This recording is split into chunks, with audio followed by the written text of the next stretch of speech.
ಯಾಕೆ ಶಿವಮೊಗ್ಗಕ್ಕೆ ಮಲ್ತಾ ಇದ್ದೋಣೇನೋ ನಂಗೆ ಗೊತ್ತಾಗ್ಲಿಲ್ಲ. ನಾನು ಉಡಾನ್ ಅಂಡರ್ನಲ್ಲೇ ಮಾಡಿಸೋ ಪ್ರಯತ್ನ ಇರಬೇಕು. ಶಿವಮೊಗ್ಗದ ಇಂಡಿಗೋ ಹಾಗೂ ಸ್ಪೈಸ್ ಜೆಟ್ ಸಂಸ್ಥೆಗಳ ವಿಮಾನ ಹಾರಾಟ ತಾತ್ಕಾಲಿಕವಾಗಿ ಸ್ಥಗಿತಗೊಂಡಿದ್ದು, ವಿಮಾನ ನಿಲ್ದಾಣವನ್ನು ಕೇಂದ್ರ ಸರ್ಕಾರದ ಮಹತ್ವಾಕಾಂಕ್ಷೆಯ ಉಡಾನ್ ಯೋಜನೆ ವ್ಯಾಪ್ತಿಗೆ ತಂದು ವಿಮಾನ ಹಾರಾಟವನ್ನು ಮರುಚಾಲನೆಗೊಳಿಸಲು ಪ್ರಾಮಾಣಿಕ ಪ್ರಯತ್ನ ನಡೆಸಲಾಗುವುದು ಎಂದು ಸಂಸದ ಬಿ.ವೈ. ರಾಘವೇಂದ್ರ ಹೇಳಿದ್ದಾರೆ. ಶಿವಮೊಗ್ಗ ನಗರದಲ್ಲಿ ಮಾಧ್ಯಮದವರೊಂದಿಗೆ ಮಾತನಾಡಿದ ಸಂಸದರು, ಕಲ್ಯಾಣ ಕರ್ನಾಟಕದ ಬೀದರ್ ಹಾಗೂ ಕಲಬುರಗಿ ವಿಮಾನ ನಿಲ್ದಾಣಗಳ ಅಭಿವೃದ್ಧಿಗೆ ಕೈಗೊಂಡ ಮಾದರಿಯಲ್ಲೇ ಶಿವಮೊಗ್ಗಕ್ಕೂ ವಿಶೇಷ ಪ್ಯಾಕೇಜ್ ಘೋಷಿಸುವಂತೆ ರಾಜ್ಯ ಸರ್ಕಾರವನ್ನು ಕೋರಲಾಗಿತ್ತು. ಆದರೆ ರಾಜ್ಯ ಸರ್ಕಾರವು ಈ ನಿಟ್ಟಿನಲ್ಲಿ ಆಮೆಗತಿಯಲ್ಲಿ ಸಾಗುತ್ತಿದ್ದು, ಸೂಕ್ತ ಆರ್ಥಿಕ ನೆರವು ಹಾಗೂ ಅಗತ್ಯ ಕ್ರಮಗಳನ್ನು ಕೈಗೊಂಡಿಲ್ಲ ಎಂದು ಅಸಮಾಧಾನ ವ್ಯಕ್ತಪಡಿಸಿದರು.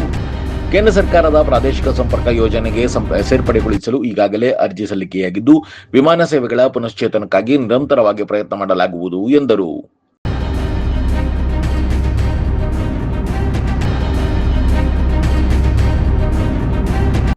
ಒಂದು ಸಣ್ಣ ಬ್ರೇಕ್ ನಂತರ ಬಿ.ವೈ. ರಾಘವೇಂದ್ರ ಏನು ಹೇಳಿದ್ರು ಕೇಳೋಣ ಬನ್ನಿ.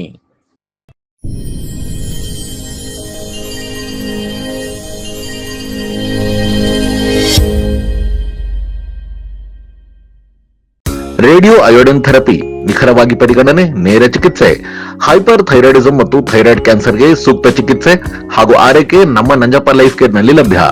ಸಂಪರ್ಕಿಸಿ ನಂಜಪ್ಪ ಲೈಫ್ ಕೇರ್, ಗಾಡಿಕೊಪ್ಪ, ಸಾಗರ ರಸ್ತೆ, ಶಿವಮೊಗ್ಗ. ಮೊಬೈಲ್ ಸಂಖ್ಯೆ 9686629090.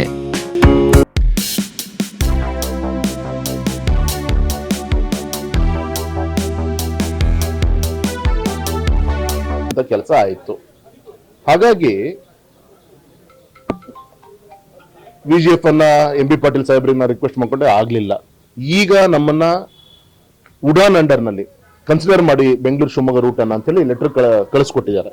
ಸೊ ಅದನ್ನ ಇವ್ರು ಮಾಡ್ಲಿಲ್ಲ ಅಂದ್ರೆ ಆಟೋಮೆಟಿಕ್ ಆಗ್ತಾ ಇತ್ತು. ಆಗ್ಲಿ, ನಾನು ಫಾಲೋ ಅಪ್ ಮಾಡ್ತೀನಿ ಅದನ್ನ.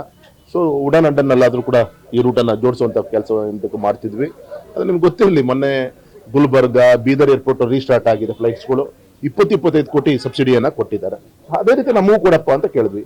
ಯಾಕೆ ಶಿವಮೊಗ್ಗಕ್ಕೆ ಮಲ್ತಾ ಇದ್ದೋಣೇನೋ ನಂಗೆ ಗೊತ್ತಾಗ್ಲಿಲ್ಲ. ನಾನು ಉಡಾನ್ ಅಂಡರ್ನಲ್ಲೇ ಮಾಡಿಸೋ ಪ್ರಯತ್ನ ಏನ್ ಬೇಕು ನಾನು ಗಮನ ಕೊಡ್ತೀನಿ. 100% ಆಗುತ್ತೆ, ಶುರು ಮಾಡಿಸ್ತೀನಿ ಆದಷ್ಟು ಬೇಕು. ಎಸ್, ಈಗ ರಾಜ್ಯ ಸರ್ಕಾರ ತನ್ನ ಮೈ ಮೇಲೆ ಹಾಕೊಂಡಿಲ್ಲ, ಇರೋದನ್ನ ಕಿತ್ಕೊಂಡು ಏನು ಹಿಂದೆ ನಮಗೆ ಸಬ್ಸಿಡಿಯನ್ನು ಏನು ಕೊಟ್ಟಿದ್ರು ಅದನ್ನ ನಿಲ್ಲಿಸುವಂತ ಕೆಲಸ ಮಾಡಿದ್ರು. ಮತ್ತೆ ಕೇಂದ್ರಕ್ಕೆ ತಳ್ಳುವಂತ ಕೆಲಸ ಇವರು ಮಾಡಿದ್ದಾರೆ. ಇವರು ಹಾಗಾಗಿ ಕೇಂದ್ರದಿಂದ ಏನು ಗಮನಿಸಬೇಕು, ಈ ಉಡಾನ್ ಅಂಡರ್ನಲ್ಲಿ ಇದನ್ನು ಕನ್ಸಿಡರ್ ಮಾಡ್ಲಿಕ್ಕೆ ಏನ್ ಬೇಕು ಅದು ಗಮನವನ್ನ ಕೊಡ್ತೀವಿ.